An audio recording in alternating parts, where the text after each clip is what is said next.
Hello दोस्त।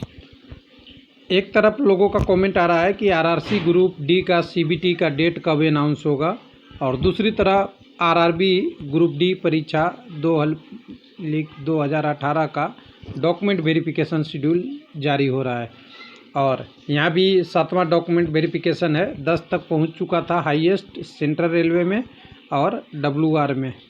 तो अगर यहाँ 10 है तो एसडब्ल्यूआर के पीछे रहे। यहाँ भी शुरू हो गया है 7वां डॉक्यूमेंट वेरिफिकेशन शेड्यूल, जिसमें 225 कैंडिडेट को बुलाया है, जिसकी डॉक्यूमेंट वेरिफिकेशन शेड्यूल टेंटेटिव अभी चौथे मंथ में प्रपोज किया गया है, यानी कह सकते हैं अप्रैल में प्रपोज किया गया है 4 से 7 तारीख के बीच में। कट ऑफ भी बहुत कम हुआ है। और कहें कि अगर पीटी पास कैंडिडेट कोई नॉर्मल एससी में 50 नंबर लाया है और जॉब मिल रहा है तो कह सकते हैं खाओ ब्रिटानिया 50-50 हो गया है। मतलब 100 नंबर में से 50 नंबर पे सिलेक्शन हो रहा है।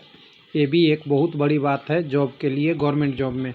एसटी में देखिए 52.47 में, ओबीसी भी बहुत दूर नहीं है 58 पे, और यूआर भी 62 पे आ गया है, जिसको एक नॉर्मल कटअप कह सकते हैं, जो एक बिल्कुल साधारण सा कटअप आ चुका है ग्रुप डी का।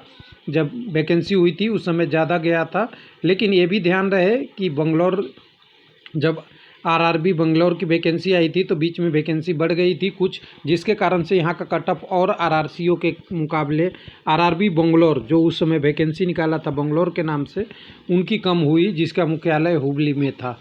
तो एक भी कारण है। और ग्रुप डी की बात करेंगे तो ग्रुप डी में तो अभी का एग्ज़ाम का लग रहा है एक सप्ताह में शायद जारी हो जाए। इस सप्ताह अगर हो गया, कल 2-3 दिनों में, तो चलिए अच्छी बात मान लेते हैं।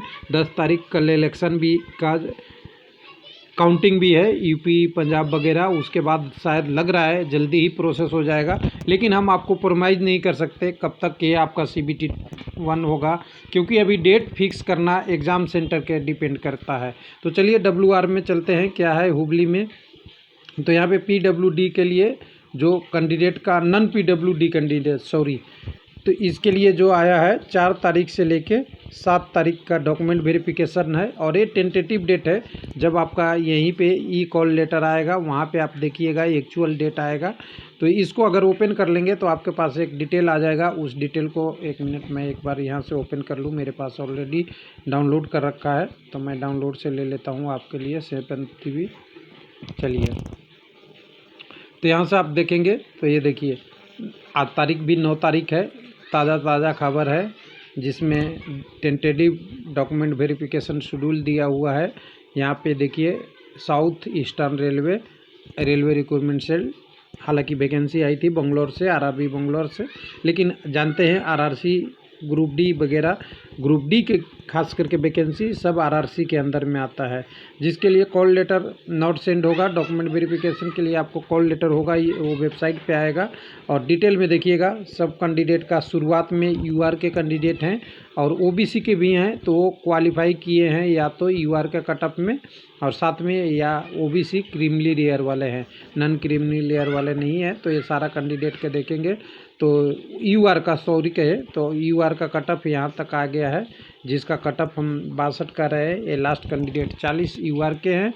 उसके बाद 40 से आगे जितना भी ओबीसी में देखेंगे एनसीएल वाले कैंडिडेट कहाँ तक है, 40 के बाद एकदम बिल्कुल देखिए काफ़ी संख्या में ओबीसी के हैं। तो 40 से 175 तक का कैंडिडेट, 176 तक का कैंडिडेट कह सकते हैं एनसीएल में है। इसमें से कुछ और होंगे जो यूआर में क्वालिफाई कर गए होंगे, ऊपर वाले में जो ऊपर 41, 42, 43 सीरियल नंबर में होंगे। तो मान लीजिए कि यहाँ पे काफ़ी संख्या आपका है ओबीसी का। उसके बाद एसटी का कैंडिडेट हैं, जिनका एसटी का कैंडिडेट यहाँ तक है। तो एसटी का कैंडिडेटों की संख्या कहाँ से लेके है, 177 से लेके आपका 194 तक। उसके बाद आगे कैंडिडेट जो है एससी का है, शेड्यूल कम्युनिटी के लिए, शेड्यूल कास्ट के लिए कह सकते हैं 225 तक। यानी कह दें कि एक अच्छा यहाँ पे लोगों को मौका है, और इनको बधाई जिनका डॉक्यूमेंट वेरिफिकेशन में नाम आया। इनकी डेट अभी वेबसाइट पे, इसी वेबसाइट पे कॉल लेटर के लिए SWR हुबली पे आ जाएगा।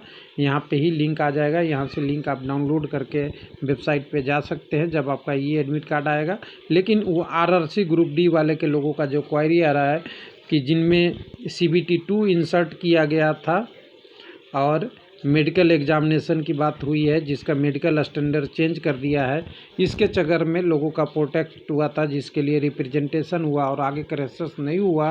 तो मुझे लगता है रेलवे ज़्यादा इलेक्शन से पहले देखिए हर दिन एक नोटिस जारी होता था, एक दिन में 2 नोटिस भी जारी होता था, कभी रेलवे मिनिस्टर के द्वारा, कभी मिनिस्ट्री ऑफ रेलवे के वेबसाइट से, कभी आरआरबी के वेबसाइट से, कभी पीआईबी के वेबसाइट से। यानी हर दिन में 1 से 2 नोटिस जारी हो रहे थे। कब? जब 14 से 15 तक आपका 14 से 15 जनवरी के बीच में रिजल्ट का घोषणा हुआ था। और इसके बाद जब आगे बढ़ी लोगों का हुआ ट्विटर अभियान वगैरह, तो 22, 23, 24 यानी 23, 24 के बाद तो ये कंटिन्यूअस हो गया था। 26, 27 तक रोज़ डेली 2 मैसेज आता था। लेकिन अभी 4 तारीख का रिप्रेजेंटेशन शामिल करने देने का लास्ट डेट था और आज हो चुका है 9, और यानी 5 दिन रिप्रेजेंटेशन के टाइम से, और कहें 26/1/2022 से लेके आज 2 से 3 मंथ गुजर गए हैं। 2 मंथ तो एग्जैक्ट आप मान ही सकते हैं, डायरेक्ट नहीं मान सकते, क्योंकि रिजल्ट तो 14 तारीख को आया था, उससे पहले प्रोसेस थी। तो आज है तारीख 9, तो 14 से 9 करीब करीब आपका 2 मंथ गुजरने वाला है। लेकिन सॉल्यूशन अभी वही है, अभी सामने नहीं आया है। और कुछ लोगों का ये भी आता है कि यूट्यूब के द्वारा ऐसा हुआ है। तो देखिए रेलवे किसी की नहीं सुनता एक्सेप्ट इलेक्शन टाइम के, और उनकी पॉलिसी बहुत मजबूत है, वो इंटरसेप्ट नहीं करते किसी चीज़ों को। तो ध्यान दीजिए, यूट्यूब के कहने से बहुत ज़्यादा इफेक्ट नहीं पड़ता। लेकिन उस समय यूपी इलेक्शन था, पंजाब इलेक्शन था, हरियाणा था, इसलिए ये चीज़ें आपको एग्री हुआ है। लेकिन आगे देखिए क्या होता है, वेट करते हैं। थैंक यू, धन्यवाद।